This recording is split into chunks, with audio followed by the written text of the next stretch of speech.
नमस्कार, ESPN 9 news आप देख रहे हैं। आपके साथ मैं हूं अक्षय अग्रवाल।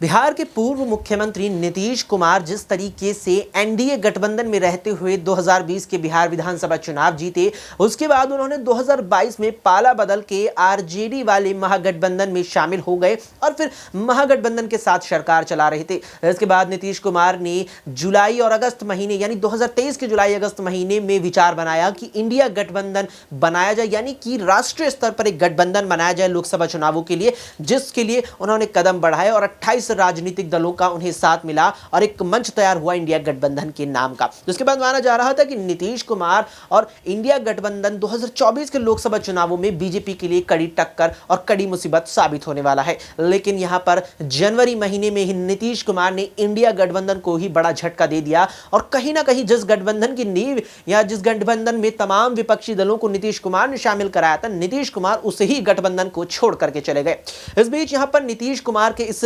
इंडिया गठबंधन को कहेंगे 28 राजनीतिक दलों वाले इस इंडिया गठबंधन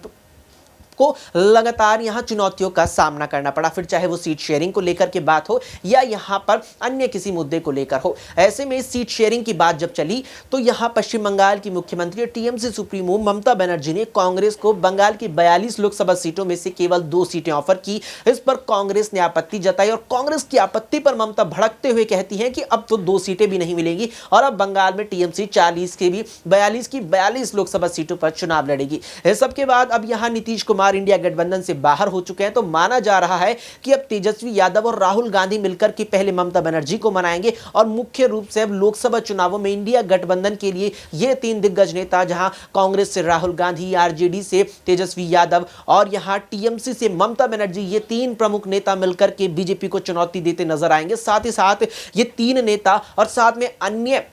24 राजनीतिक दलों के ये अन्य 24 विपक्षी राजनीतिक दलों के मुखिया मिलकर के अब तरीके से यहां सीट शेयरिंग करते नजर आते हैं, तो निश्चित रूप से ये 2024 में इंडिया गठबंधन की ओर से ही लोकसभा चुनावों में बीजेपी को बड़ी चुनौती दे सकते हैं। आपकी क्या कुछ राय है कि इंडिया गठबंधन अभी भी तरीके से सीट शेयरिंग कर पाता है और एकजुट होकर के इस मंच पर बना रहता है, तो क्या वो लोकसभा चुनावों में बीजेपी को चुनौती दे पाएगा? इस पर अपनी राय हमें कॉमेंट बॉक्स में कॉमेंट करके जरूर बताएं। फिलहाल के लिए इस पेशकश में इतना ही। देश और दुनिया की तमाम खबरों के लिए आप देखते रहें एसपीएन 9 न्यूज।